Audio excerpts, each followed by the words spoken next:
Hi, this is Phil from PDQ Merch Enterprises and ATM Mastermind Group page. And in today's video, we're going to talk about the top 5 realistic goals that you can expect when you get into the ATM business.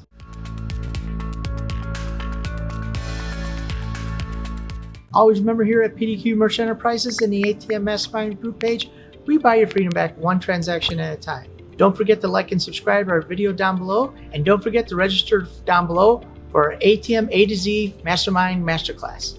All right, so we're going to jump right into it today, and we're going to be talking about the top 5 realistic goals that you can expect when you get into the ATM business. Rule number 1, the ATM business is not a get-rich-quick scheme. You know what? It's a slow and steady race. I say it all the time, and it's like the tortoise and the hare. You're going to get in an ATM business. You're going to consistently make money week after week, day after day, month after month, and it's going to be a slow and steady cash flow. Now, the exciting thing is it's a slow and steady cash flow. The bad thing is it's a slow and steady cash flow. What does that mean? You said the same thing twice, Phil. It's because, you know what? There's not big waves and big changes. You're going to get in, the ATM business is going to grow. It's going to grow steady, and it's going to grow up, and then it's going to plateau, and then there's going to be little seasonality to it. But for the most part, it's a guaranteed revenue month after month. It's almost like rent. Hey, every month I'm going to get my rent, my $500, and then you know what? I can set my watch by. That's how the ATM business is. It'll be a little down in some months, it'll be a little up in other months, but it's consistent money-making business, and you know what? You can set your watch by it, but it's not a get-rich-quick scheme.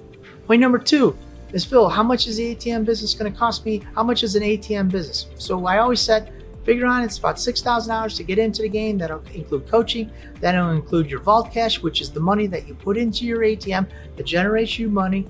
And then you also have the cost of the ATM. Most ATMs, whether it's a Gen Mega over here or it's an All Shosung over here, those ATMs are going to cost you somewhere around $2,500 with shipping and taxes. That's about what it costs. Some months it's a little less because they have special. Some months it's a little bit more. But for the most part, that's about what it's going to cost you with taxes and shipping. Point number 3, Phil, how much money do I put in the ATM? Rule of thumb is, you know what, we like to always say, you know what, somewhere between $2,000 and $5,000 a week. That'll be something that you have to decide on. Are you going to go there once a week? Are you going to go there twice a week? Are you going to go there once every 2 weeks, every 4 weeks? So that is about what you're going to need on an average stop. Now you have your real good locations. They're going to need somewhere between $10,000 and $20,000 a week. You go to a dispensary, you can figure on $50,000 a week. It just depends on what it is. Maybe a gentleman's club, closer to 10. It'll depend on what the location is, to how often you're going to go there, and how much money you think you need to put in based on transactional volume. So you'll have to figure it out, but for the most part, I would put in my head $3,000 will get you in the game. That should be a good amount of money to start off, and then you'll kind of see how transaction volume flows. Keep in mind, you're going to get your money back the next business day. So all the transactions on Monday that happen, you're going to get the money back on Tuesday, Wednesday, Thursday, Friday, and then the weekend money always comes in on Monday. So you're going to get most of that money back, if not all of it, depending on how much they took out and how much is in your ATM. So you don't have to worry about it. It's continually flowing of cash flow. But you know what? However often you want to go there is how much cash flow you're going to leave in the ATM or cash in the ATM. So just keep that in mind. But rule of thumb, figure somewhere between $2,000 and $6,000 you're going to have in your ATM most of the time. Point number 4, how long am I going to have the location, Phil? Am I going to put it in? Am I going to take it out? What's the situation? Here's the situation. We get a location agreement signed. It's usually it's a 5-year location agreement. Most of the time we put an ATM, it stays in there anywhere between 5 and 10 years. Been in the business for over 20 years.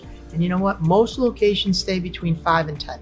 That's just what happens. Most of the business owners don't change hands.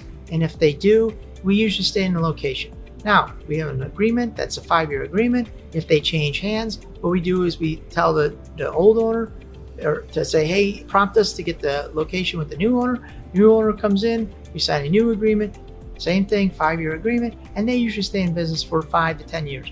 So it's just the same business. Most of the time, they don't want a lot of change. If you do a good job and you're a reputable company, you're going to stay in there for a long period of time. So you got to figure, you know what, not a lot of change in this business. That's nice. Not a lot of ups and downs, just kind of slow and steady, to go back to point number 1. And point number 5, are my profits going to stay stagnant, Phil? what's the situation? Is there a lot of ups and downs? Now, as I said before, and most of the points, you know what? There isn't a lot of ups and downs to this business. There is some seasonality. During tax season, it's the best season for the ATM business, which is usually February through April. This is a great time for us in ATM business because people are getting those taxes, they're getting their returns. Most of the companies put them on a debit card, and you know what? They want to access that cash, so they take those debit cards, they put it in your ATM, and they get their money over and over again. And so what happens is now our transactional volume goes up in the month of February. March is usually the college kids come home, and we still have taxes, and that generates a lot of ATM transactions for our business along with April. So first quarter is in a little bit of second quarter is usually the best time to be in the ATM business.